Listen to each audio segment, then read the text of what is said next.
নমস্কার বন্ধুরা, মৌস প্যাশনে তোমাদের সকলকে স্বাগত জানাই। আশা করি তোমরা সকলেই ভালো আছো।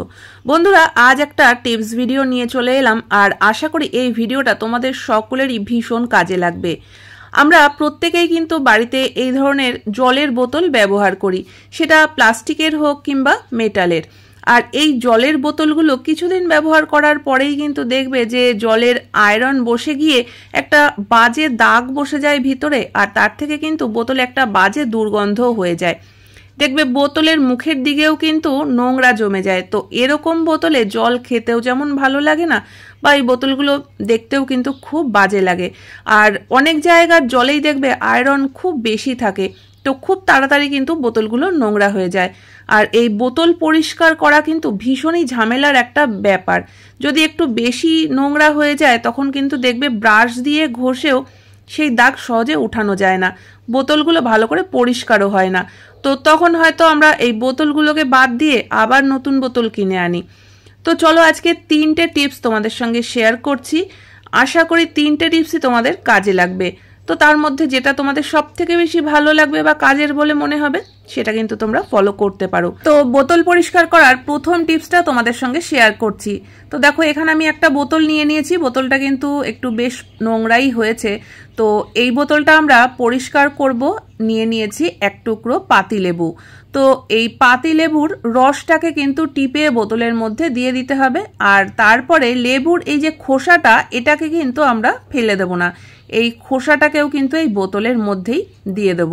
বোতলে যদি আয়রনের দাগ খুব বেশি হয়ে গিয়ে থাকে তাহলে কিন্তু এক টুকরো লেবুর জায়গায় আরও 1-2 টুকরো লেবু দিয়ে দেবে। আর এর মধ্যে দিয়ে দিচ্ছি 1 চামচ নুন। আমরা রান্নাবান্নায় যে নুন ব্যবহার করি সেটাও দিতে পারো, বা মোটা দানার যদি নুন থাকে সেটাও দিতে পারো। আর এবার এই লেবুর রস আর নুনের মধ্যে দিয়ে দিলাম আমি উষ্ণ গরম জল। তো এখানে জল কিন্তু একদম বোতল ভর্তি করে দেওয়ার কোনো প্রয়োজন নেই, 1/2 কাপ মতো জল দিয়েছি। আর এবার জলটা দিয়ে বোতলটাকে ভালো করে একটু নাড়িয়ে ঝাঁকিয়ে নিচ্ছি। তো এবার এই বোতলটাকে আমি রেখে দেবো 1/2 ঘন্টা থেকে 40 মিনিটের জন্য। অন্তত 1/2 ঘন্টা 40 মিনিট কিন্তু রাখতেই হবে। যদি তোমাদের হাতে একটু সময় বেশি থাকে তাহলে কিন্তু 1-1.5 ঘন্টাও এইভাবে রেখে দিতে পারো। একটু বেশি সময় ধরে যদি আমরা রাখতে পারি তাহলে কিন্তু বোতলটা খুব ভালোভাবে পরিষ্কার হবে, কোনো রকম ব্রাশ ছাড়াই। তো দেখো, আমি 1/2 ঘন্টা মতো রেখেছিলাম। তারপরে এবার বোতলটাকে একটু ভালো করে নাড়িয়ে ঝাঁকিয়ে নিচ্ছি। এবার লেবু আর নুনের জলটাকে দেখো আমি বের করে নিলাম, আর লেবুর এই খোসাটাকে দিয়ে আমি বোতলের গাটা ভালোভাবে একটু ঘষে দেবো। এতে করে কিন্তু বোতলের গায়ে যে নোংরাটা থাকে সেটাও কিন্তু ভালোভাবে পরিষ্কার হয়ে যাবে, বা বোতলের মুখের কাছে যে নোংরাগুলো জমে যায় সেটা পরিষ্কার করার জন্যও কিন্তু লেবুটা দিয়ে একটু ঘষে দিতে পারো। তো তারপরে একটু ডিটারজেন্ট দিয়ে হোক বা একটু টুথপেস্ট, যে কোনো জিনিস দিয়েই কিন্তু বোতলের গাটা ভালোভাবে পরিষ্কার করে দিতে পারো। তবে ডিটারজেন্ট কিন্তু বোতলের ভিতরে না দেওয়াই ভালো, কারণ বোতলের ভিতরে দেখবে ডিটারজেন্ট দিয়ে পরিষ্কার করলে একটা গন্ধ হয়ে যায়, আর সেই গন্ধটা কিন্তু সহজে কাটতে চায় না। তবে যদি তোমরা ভুলবশত ডিটারজেন্ট দিয়ে ফেলো বোতলের মধ্যে, তাহলে কিন্তু 1 টুকরো লেবু বোতলের মধ্যে যদি 1/2 ঘন্টা থেকে 1 ঘন্টা পর্যন্ত দিয়ে রেখে দিতে পারো তাহলেও কিন্তু দেখবে যে বোতলের ডিটারজেন্টের গন্ধ অনেকটাই কেটে যাবে, সুন্দর একটা লেবুর গন্ধ আসবে। তো এখানে যেহেতু আমরা বোতলটা শুধুই লেবু দিয়ে পরিষ্কার করেছি, পরিষ্কার তো হয়েছে খুবই সুন্দর, তার সঙ্গে কিন্তু বোতল থেকে একটা খুব সুন্দর গন্ধ আসবে। বোতলের দুর্গন্ধ কিন্তু আর একটুও থাকবে না। তো এবার একটু ভালো করে আমি ঝাঁকিয়ে বোতলের ভিতরটা পরিষ্কার করে নিলাম। আর এবার তোমাদেরকে দেখাচ্ছি, দেখো যে এই পদ্ধতিতে বোতল কতটা সুন্দর পরিষ্কার হয়েছে। এখানে কিন্তু আমরা কোনো রকম ব্রাশ ব্যবহার করিনি। এই পদ্ধতিতে যদি তোমরা পরিষ্কার করো তাহলে কিন্তু বিনা ব্রাশ বিনা ঘষাঘষিতেই বোতল একদম ঝকঝকে পরিষ্কার হয়ে যাবে। দেখতেই পাচ্ছ বোতলের কিন্তু বাইরে ভিতরে সব জায়গা সুন্দরভাবে পরিষ্কার হয়ে গেছে। তো চলো পরবর্তী টিপসে চলে যাচ্ছি। এখানে আমি আর একটা বোতল নিয়ে নিয়েছি, সেটাও কিন্তু দেখতে পাচ্ছ যথেষ্ট নোংরা হয়েছে। তো এই এতটা নোংরা হয়ে যাওয়া বোতলটাকেও কিন্তু একদম ঝকঝকে পরিষ্কার করে ফেলতে পারবো কোনো রকম ব্রাশ ছাড়া। এতটা নোংরা বোতল ব্রাশ ছাড়া পরিষ্কারের কথা কিন্তু ভাবাই যায় না, কারণ বোতল কোনোভাবেও ব্রাশ ছাড়া পরিষ্কার করা সম্ভব নয়। তবে এখানে যে পদ্ধতিটা তোমাদের সঙ্গে শেয়ার করছি, বোতল যতই নোংরা হোক না কেন একদম ঝকঝকে পরিষ্কার হয়ে যাবে। তো দেখো, এখানে আমি নিয়ে নিয়েছি অল্প একটু বালি। তো এই বালিটা নেওয়ার সময় একটু খেয়াল করে দেখে নেবে যেন নোংরা না থাকে, একটু পরিষ্কার বালি দিতে হবে। 1.5 থেকে 2 চামচ পর্যন্ত বালি নিয়ে নেবে আর তার মধ্যে দিয়ে দিতে হবে একটু কোলগেট। তো এখানে কিন্তু বন্ধুরা তোমরা কোলগেটটাই ব্যবহার করার চেষ্টা করবে। আর এর মধ্যে আমি উষ্ণ গরম জল দিয়ে দিচ্ছি। তো এবার এই 3টে জিনিসকেই খুব ভালোভাবে কিন্তু ঝাঁকিয়ে নিতে হবে। তো একটু ঝাঁকালেই কিন্তু দেখবে যেহেতু আমরা কোলগেটটা দিয়েছি এর ভিতরে একটা ফেনার সৃষ্টি হবে। আর এর মধ্যে যে বালিটা রয়েছে এই বালিটাই কিন্তু বোতলের ভিতরের যে দাগ রয়েছে, জলের দাগ, আয়রনের দাগ, খুব সহজে কম সময়ের মধ্যে সমস্তটা উঠে যাবে। তো এইভাবে করে একটু নাড়িয়ে ঝাঁকিয়ে রেখে দিচ্ছি আমি অন্তত মিনিট 10-15 জন্য।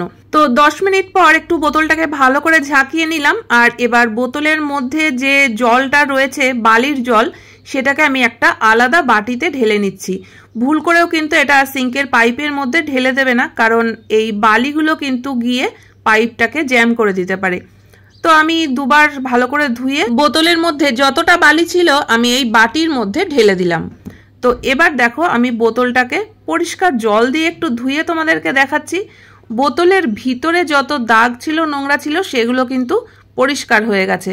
বোতলের গায়ের দিকের যে নোংরাটা রয়েছে সেটা তোমরা ডিটারজেন্ট দিয়েও পরিষ্কার করতে পারো, বা এই যে উপরে কোলগেটের জলটা রয়েছে সেই কোলগেটের জলটাও দিয়ে কিন্তু পরিষ্কার করতে পারো। আর এখানে আমি যে স্কচ ব্রাইটটা ব্যবহার করেছি সেটা কিন্তু একদমই নরম। এখানে যদি নতুন স্কচ ব্রাইট নেওয়া হয় তাহলে কিন্তু দেখবে বোতলের মধ্যে স্ক্র্যাচ পড়ে যাবে, যেটা দেখতে ভালো লাগবে না। তো সবসময় চেষ্টা করবে নরম কোনো কিছু দিয়ে বোতলটাকে পরিষ্কার করা। বাটির জলটা দেখলেই বুঝতে পারছো যে কতটা নোংরা বোতলে ছিল, যেটা পরিষ্কার হয়ে গেছে। আর বোতলটা দেখেও বুঝতে পারছো যে এখন কিন্তু একদম ঝকঝকে নতুনের মতো পরিষ্কার হয়ে গেছে।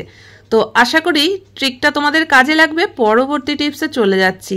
এখানেও দেখো আমি যে বোতলটা নিয়ে নিয়েছি সেই বোতলটাও কিন্তু একটু নোংরা হয়েছে। তো চলো দেখা যাক যে এই বোতলটা আমরা কিভাবে পরিষ্কার করতে পারি।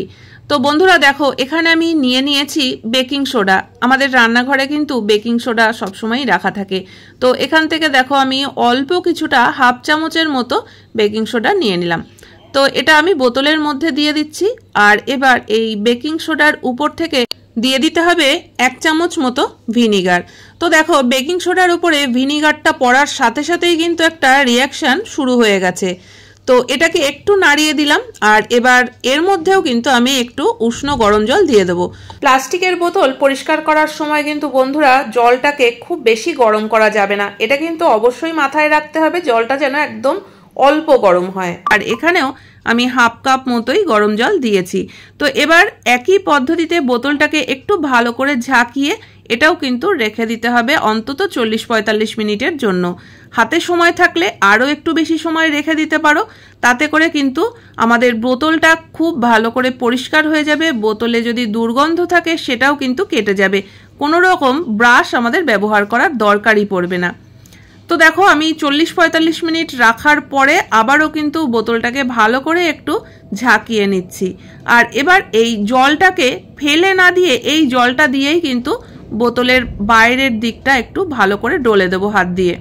তাতেই কিন্তু দেখা যাচ্ছে বন্ধুরা বোতল একদমই ঝকঝকে পরিষ্কার হয়ে গেছে। তো এবার তোমরা চাইলে বাইরের দিকটা পরিষ্কার করাবার জন্য কিন্তু একটু টুথপেস্টের যে জলটা রয়েছে সেটা দিয়ে একটু ডলে দিতে পারো, বা ঢাকনার ভিতরটা বাইরেটাও একটুখানি ডলে দিতে পারো যাতে ঢাকনাটাও পরিষ্কার পরিচ্ছন্ন থাকে।